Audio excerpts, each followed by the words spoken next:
Well, hello everybody out there. Welcome and thanks for joining me.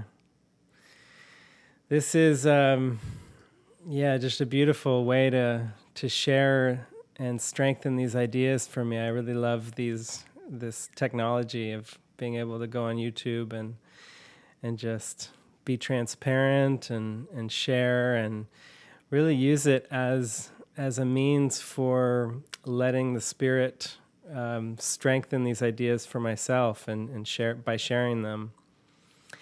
And I got really excited earlier today about this idea from one of the pamphlets that came after A Course in Miracles, but which was scribed in the same way.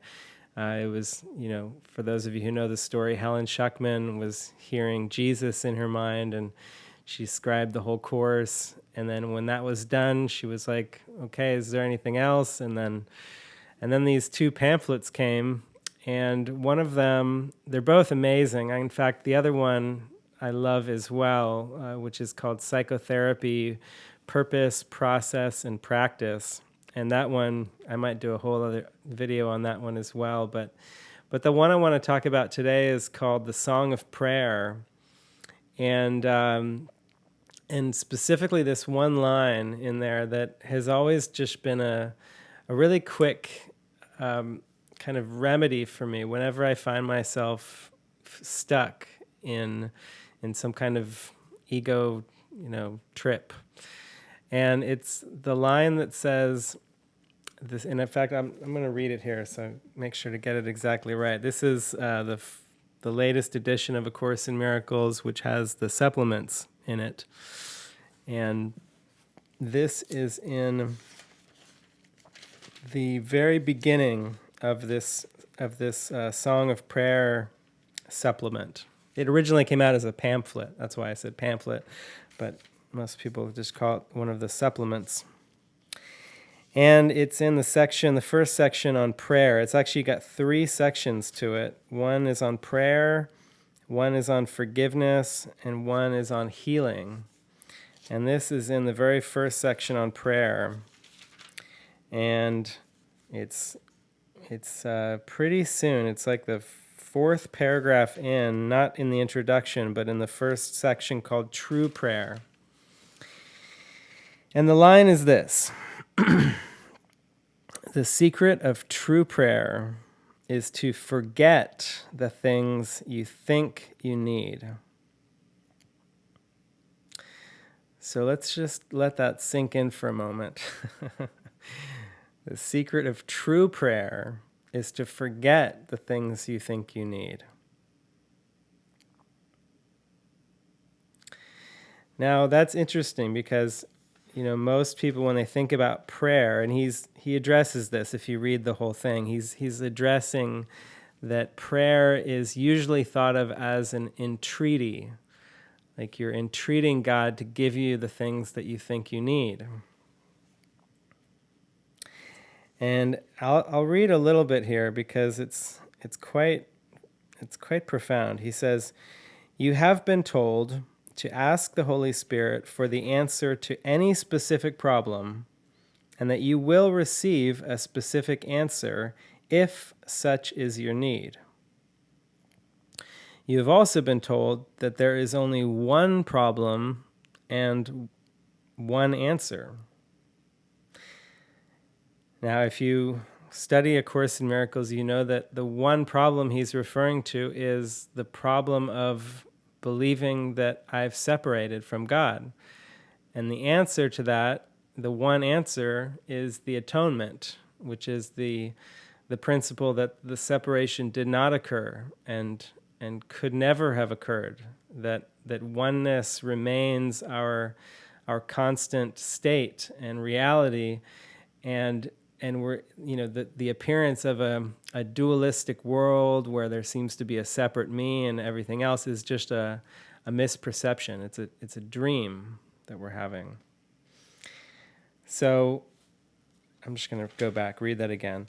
You've been told to ask the Holy Spirit for the answer to any specific problem, and that you will receive a specific answer if such is your need. You've also been told that there's only one problem and one answer. In prayer, this is not contradictory. There are decisions to make here, and they must be made whether they be illusions or not. So I like how practical he is. He's saying, yeah, you still got to decide, when you're going to get out of bed in the morning or what you're going to eat. You still have to seem to make these decisions, even though they're illusory decisions, he says. Even whether they're illusions or not, you still have to make them, seemingly. He says, the next sentence, you cannot be asked to accept answers which are beyond the level of need that you can recognize. So he knows that we're not ready to just go all the way back in our mind and accept the atonement. We've got to be given steps towards that recognition, towards the place where we finally will be able to see the one problem and the one answer and fully accept that one answer. Therefore, it is not the form of the question that matters, nor how it is asked. The form of the answer, if given by God, will suit your need as you see it. This is merely an echo of the reply of his voice. The real sound is always a song of thanksgiving and of love. So when I read that, I feel like he's saying that God will answer, whenever we're asking for something, whenever we're saying, I need help, can you give me, I'm having a financial issue, please, God, can you help me with my financial issue? What should I do? He's saying that God's answer is really just love. It's just pure love. He just gives us his love, but that and it's like he equates it to a song, like the song of love from God. But then he says that the answer, the form of the answer, will suit your need as you see it. So even though abstract love, even though we may not be able to fully accept that that's the answer to every problem, he's saying that the form of the answer is merely an echo of the reply of his voice. So it's kind of like God's answer to every seeming problem is just, you are my beloved son, and you've never left. There's really no problem. You're having a dream. And yet that love will seem to reverberate to our mind in a specific form that we can recognize. And so he'll answer any need that we have just because, he loves us. And of course, even that's a metaphor, because the Course also teaches that God doesn't even know about this world. But we could say the Holy Spirit does. The Holy Spirit is like the bridge between God and us, seemingly within the dream. And so the Holy Spirit knows the illusory problems that we're going through, and will answer our need with specific practical answers. But then he goes on. I'm going to skip down one paragraph down. He then goes to that line, the secret of true prayer. It's kind of like a however. Like, this is how you can really get to the deepest level of experience now with it. Because, you're still going to seem to need things, and you're still going to, ask for things in this world and ask for specific answers to specific questions. But here's the secret. The secret of true prayer is to forget the things you think you need. So I just want to share that from my experience, when I contemplate that idea, it really requires a lot of trust. But it always brings me such an incredible feeling of peace. Because the moment that I really take it to heart, and, at first I have to look at, what do I think I need? It might be approval from someone, or I might think I need a specific outcome. Like I might I might feel, especially if I have fear. Like if I have fear about anything going wrong, then obviously I think I need it to go a certain way. And I noticed earlier today, I'll share an example. I'm here at the Peace House in Cincinnati, and I'm going to be leaving in about a week and a half to fly to Utah. And so I'm trying to get everything wrapped up in the house. I'm trying to get the house all tidied and organized and all these little mini projects that are going on. I want to make sure everything's complete before I leave. And so I get up in the morning. I've been getting up every morning around 8 o'clock and just praying, going, okay, Spirit, what would you have me do today? And sometimes I don't feel like I hear an answer. I'll just sort of get up and I'll just kind of intuitively flow with what I feel like doing in the moment. I'll just kind of flow from project to project, and sometimes it seems to go really well, and I feel like I get into a flow and a rhythm, and I'm being extremely productive, and I feel happy and joyful. And other days I feel like I'm not really sure what I'm what I'm supposed to be doing. I can't get in touch with the inspiration. Even when I look at my list and go, okay, I know I need to do this and this and this, I can't even decide what to do next. Sometimes it feels like I'm just a little disoriented. And in fact, that was happening today a little bit. Actually, today for the most part was incredible. I flowed in a way that felt really good. But there were a few moments in the day where I wasn't, where I would just come to a point of confusion and I didn't know what to do next. And those were the points when I had to remember this lesson, this idea. The secret of true prayer is to forget the things I think I need. I think I need to get an outcome. I think I need to get this house finished in a specific way. Otherwise, I'm afraid that I'll be punished somehow. I'm afraid basically that somebody will maybe come to this house in the spring and they'll see that I didn't do a very good job of closing it up, or that I didn't, do what I said I was going to do, or there's all these hypothetical outcomes in my mind that bring a sense of fear. Like, what if I don't get these things done, then I'm not going to be loved, or I'm going to get punished in some way.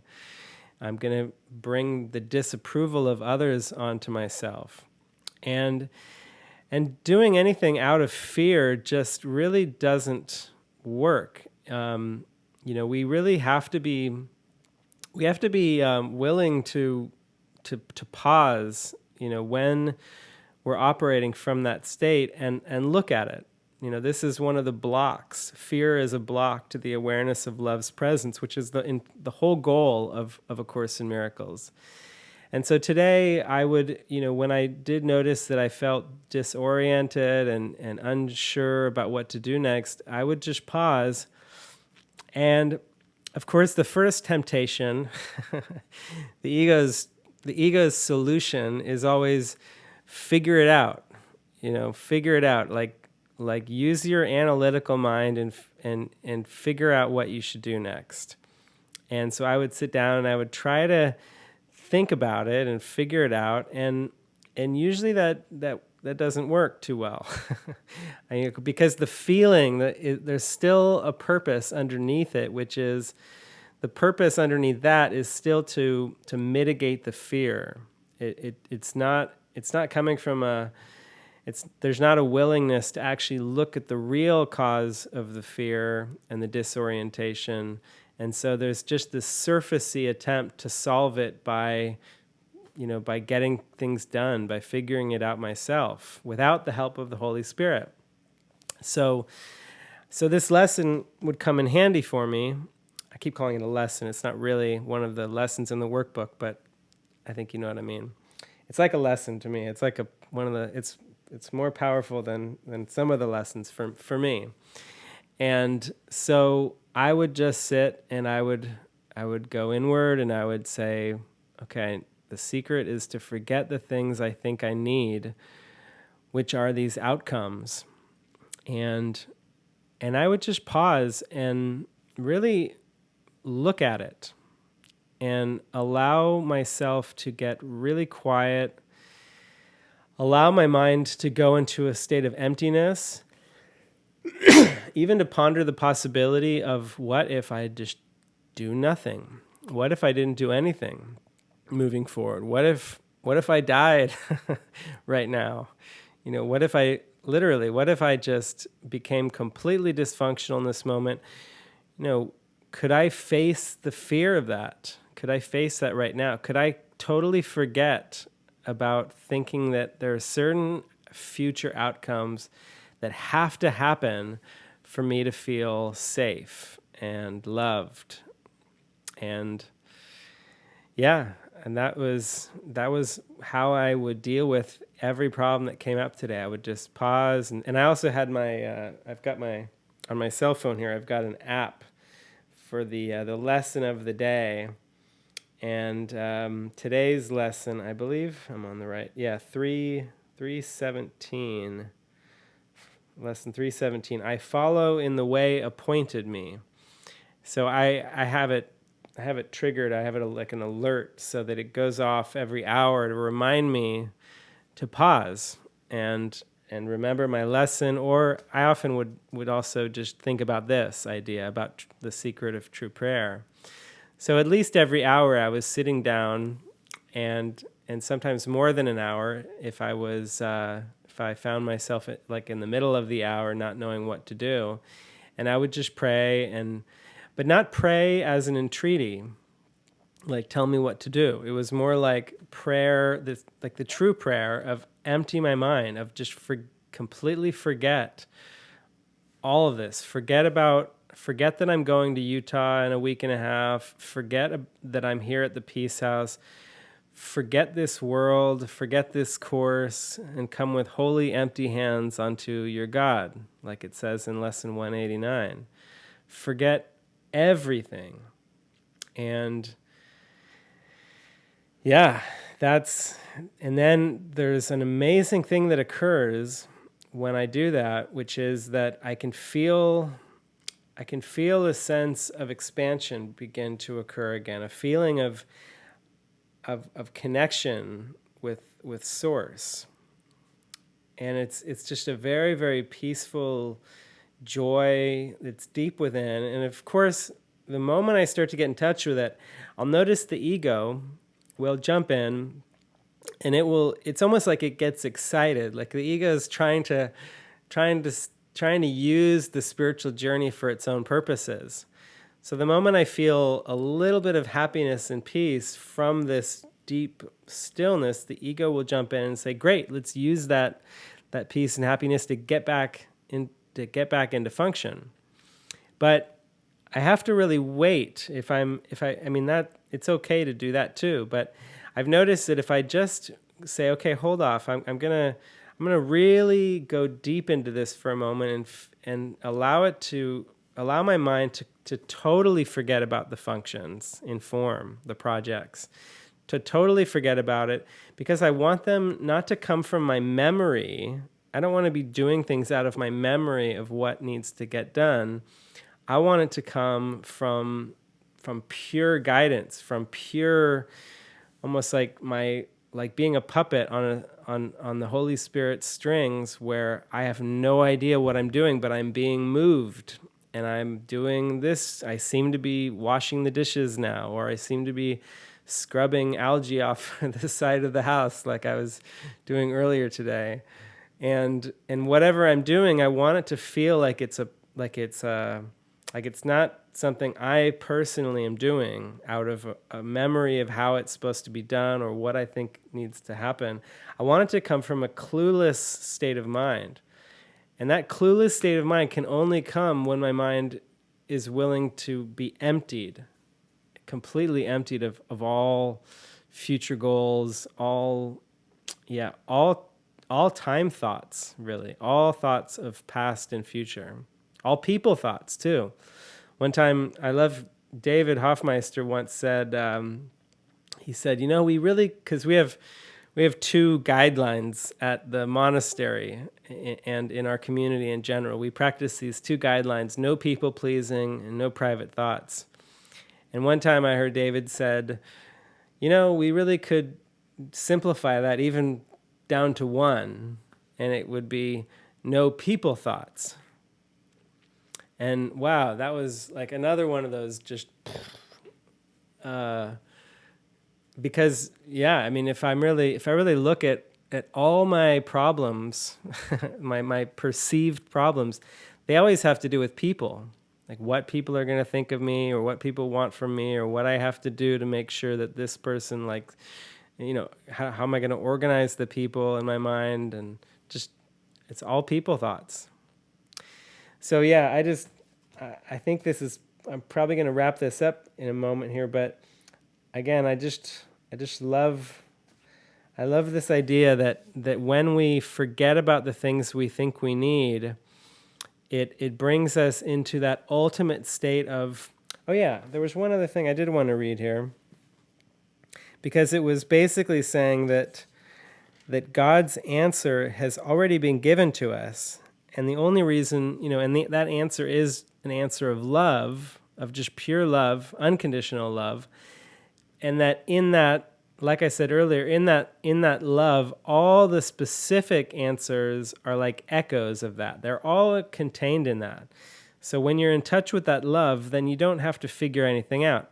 Every single decision is just given to you. Whether you come to a stoplight and you're supposed to turn left or right, you just know. You automatically know you're supposed to go left, for example, or you're supposed to call this person right now, or you're supposed to, okay, now I'm supposed to go outside and clean off the algae off the side of the house. There's no questions when you're in touch with God's love. And that's what I was going to read some other section here where I read it earlier. Oh yeah. You cannot then ask for the echo.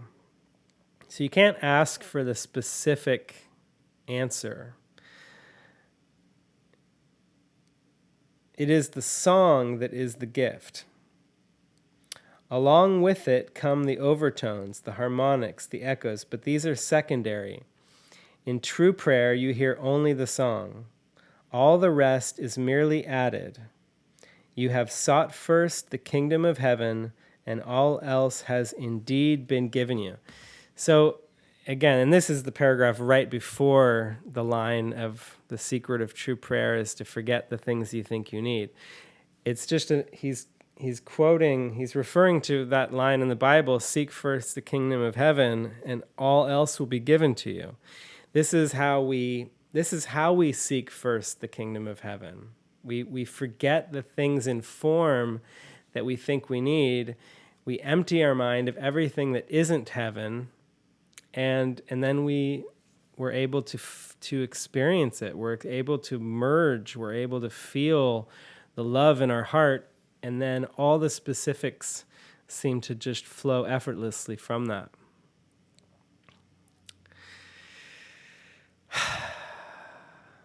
Yeah.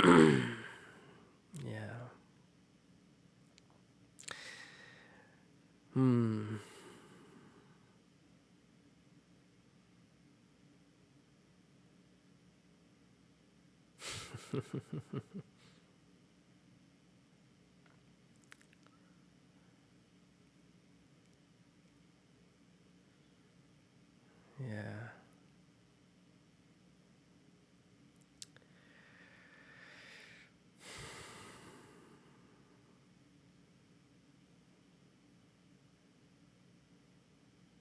And we're so worthy of that experience. We're so, so worthy. We're so worthy of forgetting it all, of just, we really don't need to be smart or, or prudent. We really can be in a state of total cluelessness and we will be guided. The Spirit will give us the guidance that we need in every single situation that we find ourselves in, if we're willing to clear our mind. He's always giving us the guidance, but if we don't clear our mind, we probably won't be able to hear it. And so this is how we clear our mind, is forgetting about the outcomes that we think we need. And yeah, it does take faith. It takes trust. It takes, there's a very intense fear that can arise when you're even just contemplating this idea. When you contemplate the idea of totally forgetting everything in your life that you think you need, just forgetting about it all. The ego says, well, if you do that, you're going to be, you're going to just be lazy. You're not going to do anything. The ego teaches that in order to survive, you've got to, that fear is a good thing. You've got to be afraid of not getting the things you think you need, so that you'll be motivated to go get them. Yeah, it's crazy. So I think I'll play a song, actually. I know I said I would end this broadcast a few moments ago, but then I think Spirit had other plans for me.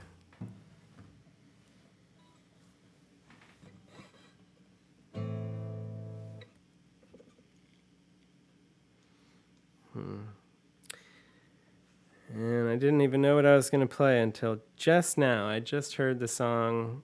It's a song that it came to me a while back, called The Silent Song.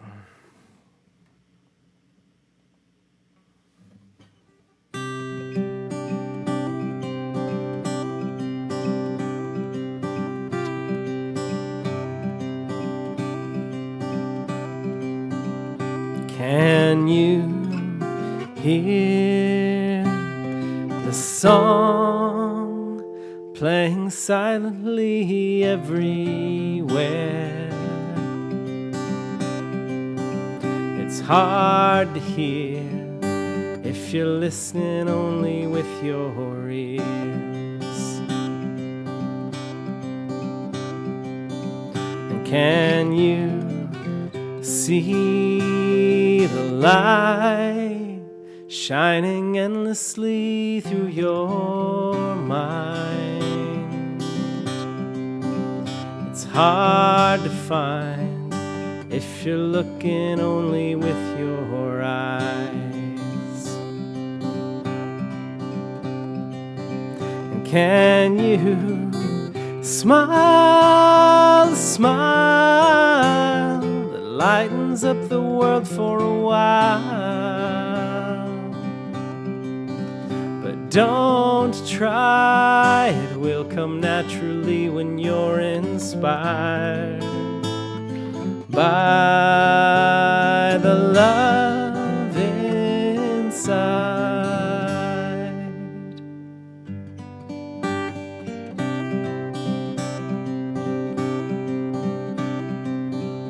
Can you see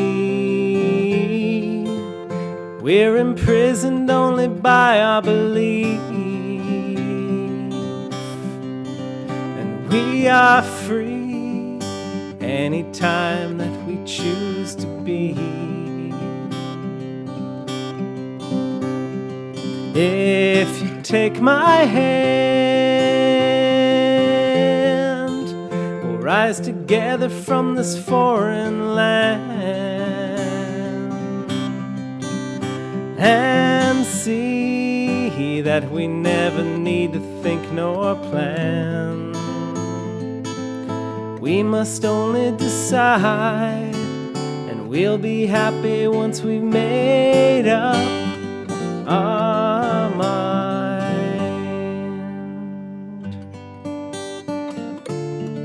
Walking faster only slows you down. Just be patient, keep your feet on the ground.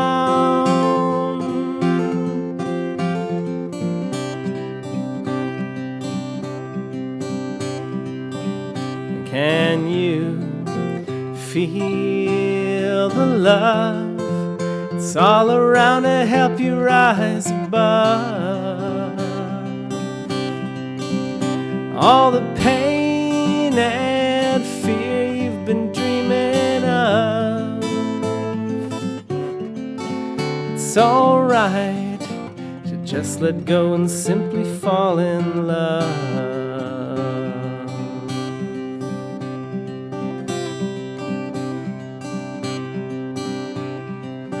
Can you hear the song playing silently everywhere?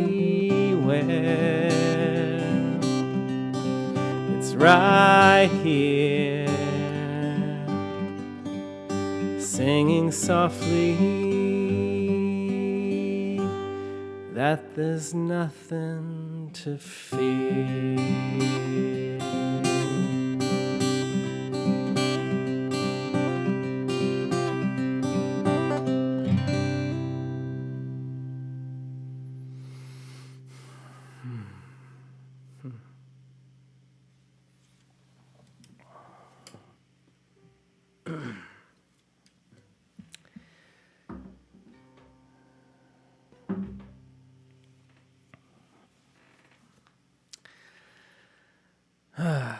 Wow, it feels so good to share in this way. It's like I feel like I get taken over by the truth, within me. The ego just has has no room to sneak in there when the body's being used as a communication device.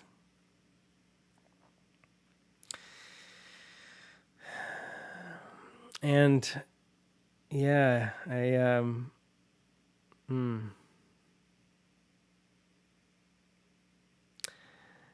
feel like that is the kind of the momentum that's occurring for all of us. We're all being called to step up and let the body be used as a communication device, to be miracle workers, to be used as instruments for peace. And I think that this is really the answer. When we forget about the things we think we need, then our mind becomes connected to the depth, to the experience of love, and then it's like spirit just takes over. We find ourselves feeling that love and then wanting to share it. And so, I really invite you to just forget about everything that you think you need. Anytime you're feeling stressed or upset, then that's a very quick answer, a quick remedy for the mind. And also, I invite you to join in with mighty companions. There's, I think that another way to speed up this awakening is to connect, to get online, to, like, obviously you're watching this, so you're online, but also to join groups of people that are devoted to this and to use it for forgiveness. I think, that's really where the rubber hits the road, when we join in and when we connect with people who are also practicing A Course in Miracles or whatever spirituality we resonate with. When we connect with like-minded people, it speeds things up, because we then get a lot of opportunities to see where we have interpersonal relationship blocks and issues, and we get to practice forgiveness more and more when we do that. And the Course is really about that. It's really about relationships and using them for forgiveness. So I want to invite you to check out one thing that is happening in a couple weeks, which is an online retreat with David and our whole Living Miracles community.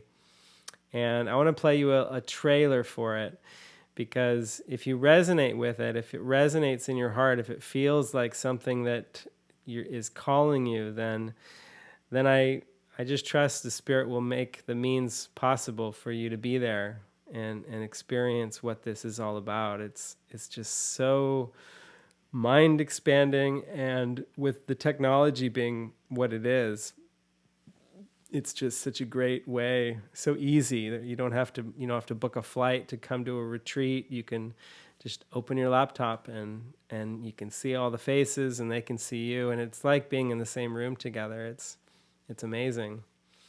So I'm going to play this little trailer here, and I'll be right back with you.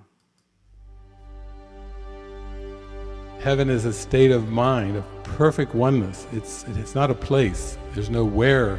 Where is it? There is no question about where. It's all that there is. It's a state of mind without opposite.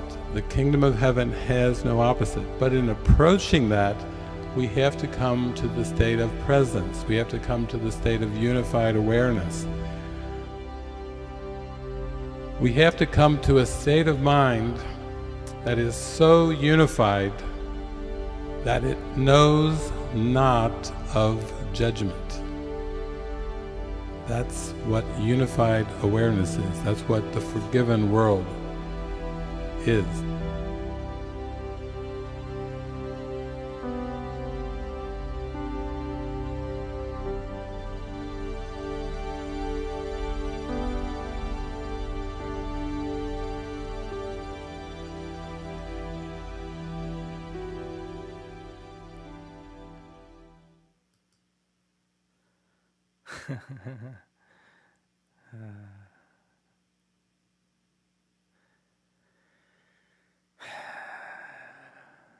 Unified awareness, non-judgment.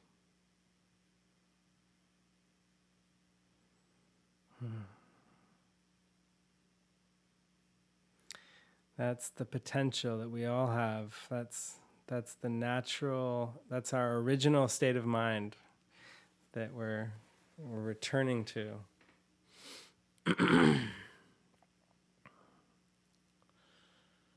Freedom, peace,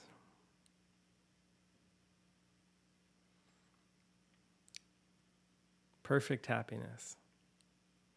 So yeah, check out that online retreat. It's coming up December 6th through 8th, and there's just about 2 days left, I think, until the early bird special ends. There's a early bird special until November 15th, and I think today's the 13th. So yeah, go to livingmiracles.org/events. Okay, everyone, thank you so much for tuning in. I love you very, very, very much. And yeah, I know that we're together, and I'll see you on the next video. Bye-bye.